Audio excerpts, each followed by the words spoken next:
এই দোয়াটি যেই ব্যক্তি একবার পাঠ করবে, আল্লাহ পাক রব্বুল আলামিন 70 প্রকার রোগ থেকে আমার আল্লাহ তাকে হেফাজত করবেন। সুবহানাল্লাহ।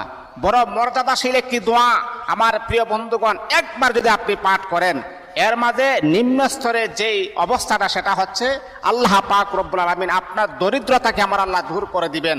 আপনি অনেক অভাবের ভিতরে আছেন, মাত্র একবার আপনি পাঠ করুন, দিনের বেলা অথবা রাতের বেলা যে কোনো নামাজের পরে একবার পাঠ করুন, আল্লাহ পাক রব্বুল আলামিন 70 প্রকারের বিপদ থেকে আমার আল্লাহ কুদরতিভাবে হেফাজত করবেন।